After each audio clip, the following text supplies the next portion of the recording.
एक स्टेटमेंट राकेश टिकैत ने दी मंदिरों के खिलाफ नहीं दी, वो सकारात्मक बात थी। उन्होंने कहा कि भाई हम मंदिरों में जाते हैं, चंदा चढ़ा रहे हैं, दूध चढ़ा रहे हैं, सब कुछ कर रहे हैं, एक भंडारा तक नहीं लगाया उन लोगों ने जिनको हम 70 साल से 100 साल से 200 साल से हम जा रहे हैं। एक भंडारा तक, ये गुरुद्वारे नहीं होते तो हम तो भूखे मर जाते। तो बड़ा विरोध हुआ और उसके लिए ब्राह्मणों ने पंचायत कर दी देश के अंदर कि जाटों ने जितना चंदा दिया, चंदा ले जाए, हम चेक दे देंगे ये चंदा। इस देश के 85% बहुजन समाज ने, जाट ने, गुर्जर ने, यादव ने, चमार चूड़े घटी पासियों ने जितना चंदा दिया दे देंगे क्या? पुश्तें बिक जाएंगी, मंदिर बिक जाएंगे। तो अगर अब तक दलित आंदोलन करता था तो ओबीसी नहीं आता था, क्योंकि ओबीसी को ज्ञान नहीं है, ओबीसी ने पढ़ा नहीं है, ना उसने छोटू राम को पढ़ा, ना उसने भगत सिंह को पढ़ा, ना उसने चौधरी महाराज सिंह भारती को पढ़ा, ना उसने क्या नाम है और जो ओबीसी के चाहे फूले हुए हैं उनको पढ़ा है, चाहे पेरियार हुआ नहीं उनको पढ़ा है। तो जो ओबीसी के महापुरुष हुए उनको पढ़ा नहीं है। ओबीसी की गलती ये रही, ओबीसी की सोच ये रही कि 12वीं 10वीं कर लो, फौज में चले जाओ, पुलिस में चले जाओ, उसको वहाँ तक रहा उसका ज़्यादातर। कुछ एक समाज है जो पढ़ा है, तो वो आंदोलन में हमेशा साथ रहा है। तो ओबीसी अगर दलित के साथ में नहीं आ रहा था तो उसके वो जानबूझ करके नहीं आ रहा था, उसने पढ़ा नहीं था, वो इसलिए नहीं आ रहा था। लेकिन पहली बार ऐसा हुआ है कि जब ओबीसी ने आंदोलन किया, किसान आंदोलन जो चल रहा है, तो दलित, क्योंकि वो पहले से 70 साल से आंदोलन में है अपनी मांगों को लेकर के, तो दलित की जिम्मेदारी बन जाती है कि वो अपने बड़ा भाई जो है उसका ओबीसी जो 52% है इस देश के अंदर, तो दलित उस आंदोलन में आए ताकि आंदोलन को मजबूती मिले। और एक मैसेज जाना चाहिए कि इस देश का जो SC ST OBC जो समाज है, जिसको बहुजन समाज कहते हैं, 85% समाज है, जो माइनॉरिटी है, सिख है, पंजाबी है, बुद्धिस्ट है, जैनी है, जो SC ST OBC और माइनॉरिटी समाज है जिसको बहुजन समाज कहते हैं, वो एक साथ है कम से कम। और जब वो मैसेज जाएगा तो कि अगर ये मान लिया जाए कि दलित किसान नहीं है और जो दूसरे लोग हैं वो किसान ज़्यादा है, तो मैं कह रहा हूँ कि जो खेतों में काम कर रहा है वो तो दलित ही कर रहा है ना। अगर किसी के पास में 200 बीघे, 50 बीघे, 40 बीघे जमीन है, तो 40 बीघे जमीन, 100 बीघे जमीन तो वो तो मजदूर हुआ ना। पालन तो अगर उसका जो घर है वो तो घर तो उसका भी उसी खेत से चल रहा है ना। मारने वाला एक है, चाहे वो कभी मुसलमान को पीटता है, कभी दलित को पीटता है, कभी किसान को पीटता है। मारने वाला एक है, लाठी एक है और हाथ एक है।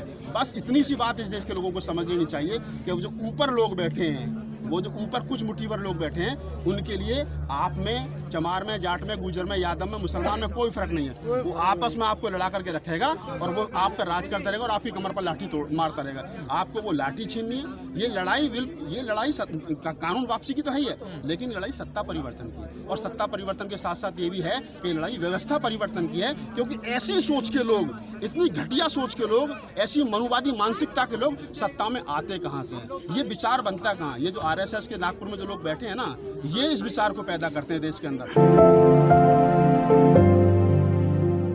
किसी न किसी मुद्दे को लेकर के, किसी न किसी विषय को लेकर के हमेशा दलित समाज जो है वो आंदोलित रहा है। अभी पिछले दिनों एक आरोप दलित समाज के जो संगठन है, चाहे वो भीम आर्मी है, चाहे वो बाम सेप है, चाहे मूल निवासी संघ है, और चाहे वगैरह वगैरह बहुत सारे जो संगठन चल रहे हैं, बाबा साहब डॉक्टर अम्बेडकर के नाम पे या रैदास जी के नाम पे, कबीर के नाम पे, फूले के नाम पे जो आंदोलन संगठन चल रहे हैं, उनका एक बड़ा आरोप हमेशा से रहा है कि दलित आंदोलन करता है लेकिन ओबीसी कभी साथ में नहीं आता है। ये तो सच्चाई है। ये सच्चाई है। ओबीसी की जो 6743 जातियां हैं, बैकवर्ड समाज की जो 52% इस देश के अंदर है, वो 52% जो है, चाहे वो जाट है, चाहे वो गुर्जर है, चाहे वो यादव है, चाहे वो पटेल है, चाहे वो कुर्मी है, चाहे वो सैनी है, चाहे वो माली है, चाहे वो धानक है, XYZ जो ओबीसी समाज की 6743 जातियां हैं, वो कभी नहीं आती है। पहली बार जब ये किसान आंदोलन के नाम पर जो आंदोलन हुआ, तो दलित समाज का जो बुद्धिजीवी वर्ग है, चाहे वो बामसेप के कैडर से निकला है, चाहे वो मूल निवासी के कैडर से निकला है, चाहे वो अन्य किसी कैडर से आया, उसके दिमाग में ये बात रही कि पहली बार जो ओबीसी समाज है वो आंदोलित हुआ है। पहली बात तो ये जो लोग सवाल खड़ा कर रहे हैं कि दलितों के पास जमीन नहीं है, ऐसा नहीं है कि दलितों के पास जमीन नहीं है, दलितों के पास भी जमीन है। ये कह सकता हूँ कि परसेंटेज में कम है। आप उत्तर प्रदेश में चले जाइए, बुलंदशहर में चले जाइए, अलीगढ़ में चले जाइए, ये जो पूरी बेल्ट है, यहाँ 200 300 बीघे के जो दलित किसान हैं, ऐसा नहीं है। बुलंदशहर में 600 700 बीघे के दलित किसान हैं, तो दलित में भी किसान हैं, लेकिन परसेंटेज में कम हो सकते हैं, मैं ये मान सकता हूँ। इस पहली बार जो है किसान हमेशा कहाँ रहा है? किसान हमेशा रहा है बाउंड्री लाइन। कैसे? बिजली का बिल बढ़ गया जी, DAP का रेट बढ़ गया जी, यूरिया का रेट बढ़ गया जी, हमारी ट्यूबवेल का हमारा क्या नाम है बिल माफ़ करो जी, हमारा किसानों का कर्ज माफ़ करो जी। अभी तक आज़ाद मुल्क में ये लड़ाई रही थी। पहली बार हमने भी देखा है, इसी यूपी गेट को हमने मंजर देखा है कि यहाँ पर किसान आया, मुजफ्फरनगर, बड़ौद, बागपत, शामली, मेरठ से किसान आया इकट्ठा होकर के। उसका नेतृत्व चाहे राकेश टिकैत जी ने किया हो, चाहे नरेश जी ने किया हो, चाहे और ने किसी किसान नेता ने किया हो, और यहाँ पुलिस ने क्या नाम है लाठियाँ भांजी। भांजने वाले भी किसानों के बच्चे, और जिनके कमर पर लाठियां पड़ रही हैं वो भी क्या नाम है किसानी, और वो उनको यहाँ से मजबूरी में भागना पड़ा। अगर आज ये 55 दिन तक ये आंदोलन चल रहा है तो इस आंदोलन की सबसे बड़ी खूबसूरती ये है कि इस आंदोलन को संवैधानिक तरीके से चलाया जा रहा है, और इसमें अकेला किसान नहीं है। इस आंदोलन में अगर किसी के दिमाग में गलतफहमी है कि सिर्फ किसान है, किसान नहीं है, यहाँ मजदूर भी है, यहाँ छोटा व्यापारी भी है, यहाँ रेहड़ी पटरी लगाने वाला आदमी भी है, यहाँ वो हर आदमी आ रहा है जिसको ये लग रहा है सबका सहयोग है। अब आप देखिए जो कनाडा में आदमी जो बच्चा यहाँ से चला गया 20 साल पहले 30 साल पहले जो कनाडा में रह रहा है, और उसके माँ बाप या उसके ताऊ चाचा पंजाब में रह रहे हैं किसी में, चाहे वो रविदासी है, चाहे वो खत्री है, चाहे वो जाट किसान है, पंजाब का कोई भी XYZ, वो अगर वहाँ से पैसा भेज रहा है तो उसका क्या मतलब है? वो इसलिए नहीं भेज रहा कि उसे यहाँ करके खेती करनी है, वो इसलिए भेज रहा है कि देश के अंदर जो हमारे ऐसे जो मजदूर है, जो किसान है, जो सर्वहारा समाज है, जो एक तरीके से जो अर्ज करके खाता, कमा के खाता, मुफ्त की नहीं खाता है, उसके साथ गलत हो रहा है, और उसको किस प्रकार से बचाया जाए इस षड्यंत्र से, उसके लिए ये काम चल रहा है। तो उसका कोई मतलब नहीं, लेकिन फिर भी वो आंदोलन में खड़ा है। तो ये महज आंदोलन जो है किसानों का आंदोलन, ये जन आंदोलन बन गया है। और ये आंदोलन जो लोग ये कह रहे हैं कि किसान आंदोलन जो है कानून वापस कराने तक का है, कानून वापस कराना तो है ही है। अभी तक जैसे मैंने स्टार्टिंग में कहा, जिस दिन इस देश का OBC समाज जो है वो ये समझ लेगा कि जो देश का दलित आदमी है ये मेरा छोटा भाई है, तो ये जो बीच की खाई बना रखी है नेताओं ने कि ये दलित है, ये चमार है, ये भंगी है, ये खटीक है, ये पासी है, धानक है, ये कुरील है, ये हिरवार है, दौर है, मैं तो जाट हूँ मैं तो बड़ा हूँ, मैं तो यादव हूँ मैं तो बड़ा हूँ, मैं इसके अगर क्यों खा लूँगा। जिस दिन ये जातियों की खाई टूट जाएगी तो ऊपर जो ये 15% लोग बैठे हैं जो मजे मार रहे हैं हमको आपस में लड़ा करके, ये खाई जब पट जाएगी ना तो इनको मैसेज चला जाएगा। ये 3% लोग ही को देश पर राज कर रहे हैं, बड़ी सोचने वाली बात है ना। मैं कई दिन से इस बात को बात कर रहा हूँ, अगर दलित मूवमेंट चलता है तो दलितों के पास में अपनी जबान है, लेकिन मैं इस आंदोलन में देख रहा हूँ कि इस आंदोलन में यहाँ लोग आते हैं, तिलक लगा रखा है, पान खा रहे हैं, नाम के आगे शर्मा जी लग रहा है, दुबे जी लग रहा है, त्रिपाठी जी लग रहा है, पंडित लग रहा है, और वो हमारी बात कह रहे हैं, वो किसानों की बात कह रहे हैं। मतलब आप इस आंदोलन की खूबसूरती देखिए, यहाँ से वहाँ तक आप चले जाइए 2-3 किलोमीटर में जहाँ तक ये आंदोलन है। एक जो हमारे पंजाबी सिख भाई हैं, जो हमारी बहनें हैं, वो आटा गूंथ करके रोटियां बना रही हैं, सेवा कर रही हैं, उनमें से एक लड़की निकल करके नहीं आई कि जो अपनी बात रख सके या मीडिया उसको दिखा सके, लेकिन एक लड़की आई और वो नेता बन गई। मतलब आप समझिए कि यही षड्यंत्र है इस देश का, कि वो जो 3% इस देश के अंदर टोटल आबादी में है, आप उसको ब्राह्मण कह लीजिए, पंडित कह लीजिए, वो हर जगह उपस्थित रहता है। मैं 2-3 उदाहरण दूंगा आपको। अगर बसपा की मैं बात करूं, बहुजन समाज पार्टी देश की बड़ी पार्टी है, उनके यहाँ प्रवक्ता कौन है? रितेश पांडे। कौन है? पंडित जी। अब मैं सपा की बात कर लेता हूँ, समाजवादी पार्टी, उनके यहाँ प्रवक्ता कौन है? पंखुड़ी पाटिल। कौन है? पंडित जी। आप अब उसमें आ जाइए, क्या नाम, आम आदमी पार्टी में आ जाइए, चड्ढा। कौन है? पंडित जी। मतलब एक जो टोटल ब्राह्मण है, एक सपा में मिलेगा, एक बसपा में मिलेगा, एक कांग्रेस में मिलेगा, एक दूसरे को मंचों पर गाली देंगे, शाम को अपने आराम से बैठ करके घर में रहेंगे। ये षड्यंत्र है इस देश का। वो सारे मंचों पर रहते हैं, आपके आंदोलन में आएंगे, आपकी बात कहेंगे, पूरे दिन यहीं खाएंगे, पूरे दिन आपके साथ घूमेंगे, पूरे दिन आपकी बात कहेंगे, और रात को जाकर के नागपुर RSS के मुख्यालय पर बताएंगे कि वहाँ ये हुआ आज पूरे दिन। हमारी बातें जो वहाँ जा रही हैं वो जा कैसे रही है? यहाँ से लेकर के वहाँ से 2 किलोमीटर 3 किलोमीटर में जो किसान पड़े हैं, ये खबरें कौन भेज रहा है यहाँ से? ये जातिगत आधार पर जो दुर्भावना इन लोगों के अंदर बनी हुई कि हम श्रेष्ठ हैं, ये बंद करनी पड़ेगी। देश में भारतीय संविधान में फंडामेंटल राइट्स है, SC ST OBC माइनॉरिटी जो भी है, डॉक्टर अम्बेडकर के साथ यार इतना बड़ा अत्याचार हुआ, उस आदमी को पहनने नहीं दिया, चप्पलों में बैठ करके पढ़ा। जब उसने संविधान लिखा तो उसने कभी ये नहीं सोचा कि इन्होंने मेरे साथ गलत किया तो मैं इनके लिए गलत हूँ। नहीं, समानता की बात कही। We the people of India, हम भारत के लोग, हिंदू, मुस्लिम, सिख, ईसाई, बौद्ध, जैन, पारसी, जितने भर लोग हैं, हम सब भारत के लोग हैं, और हम की सवारी हमारा सबसे बड़ी खूबसूरती है कि हम सब लोग मिल करके और मोहब्बत के साथ रहते हैं। ये बड़ी बात है। देखिए आंदोलन स्पष्ट है, आंदोलन सरकार घुटनों पे है, सरकार को निकले रास्ता नहीं बन रहा है। मोदी जी उधर दोस्ती निभा रहे हैं और इधर जो है किसान अपनी मांगों पर अड़ा हुआ है। मोदी जी उधर अडानी अंबानी के साथ गोद में बैठे हैं।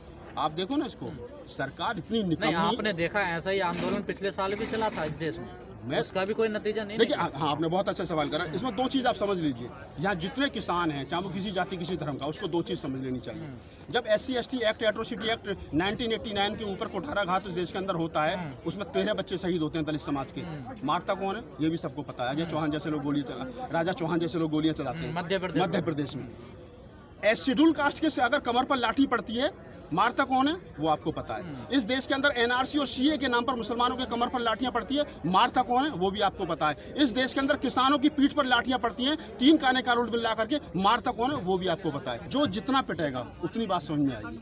हम समझेंगे जो जल्दी पिट, देखो लाठियां सब पे लगनी है। तुम्हारी मेरी कमर पर 20 लगी, मैं दलित हूँ, किसान की कमर पर 10 लग रही हैं, मुसलमान की वो 25 लगी, पिट सब रहे हैं, बारी बारी से पिट रहे हैं सब। ऐसा नहीं कि नहीं पिट रहे, तो इसका पिटेंगे सब, और जो जितना पिटेगा उतना जल्दी आ जाएगा। दलित 70 साल से पिट रहा है, उसे बता भी मैं तो चाहे कांग्रेस की सरकार हो, चाहे बीजेपी की सरकार हो, चाहे कोई भी हो, और ये लिख लीजिए जो जितना पिटेगा, जिसका जितना दमन होगा वो उतनी तरक्की करेगा। तो यही वजह है कि दलितों का आगे बढ़ना, नहीं, दलित चीजों आगे को कितना समझना। बड़ा, ये तो क्या नाम है, जो बहुत सारे रिसर्च है, उन्होंने ये सिद्ध कराया कि इस देश के अंदर अगर सबसे ज़्यादा तरक्की की है तो वो शेड्यूल कास्ट में खासतौर से एक चमार जाती है जिसने सबसे ज़्यादा तरक्की की है। मैं नहीं कह रहा, रिसर्च कहती है, लेकिन मैं इस बात से हटके कह रहा हूँ, एक बात कह रहा हूँ, जो जितना पिटेगा उतना संविधान को पड़ेगा, उतना उसके दिमाग में से जो गंद भरा हुआ है ना जातिवाद का, वो निकलेगा। ये जाति इस देश का सत्यानाश कर रही है।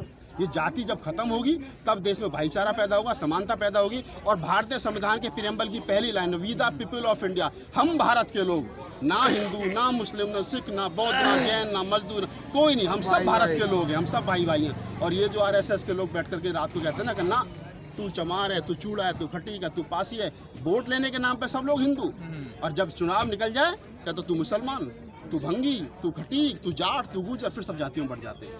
फिर कोई हिंदू नहीं रहता। हिंदू पूछो कौन है, हिंदू कोई नहीं है। कहते हो कि तो मैं तो जाट हूँ, मैं तो गुजर हूँ, मैं तो यादव हूँ, मैं तो चमार हूँ, सब फिर जातियों में। तो ये जो षड्यंत्र इस देश के अंदर चल रहा है, षड्यंत्र को समझना पड़ेगा, और जितना जल्दी ओबीसी समाज समझ जाएगा उतनी जल्दी उसका आंखें खुल जाएगी। सर छोटू राम की कोटेशन है यार, मैं तो लोगों से कहता हूँ, मैं तो अपने जाट भाइयों से कहता हूँ, गुजरों से कहता हूँ, पढ़ो यार, कम से कम ये छोड़ दो, पढ़ो। सर छोटू राम ने सीधी सी बात कही कि मेरे भोले किसान इतनी इसीलिए मान, एक तो बोलना सीख लो, दूसरा दुश्मन को पहचान।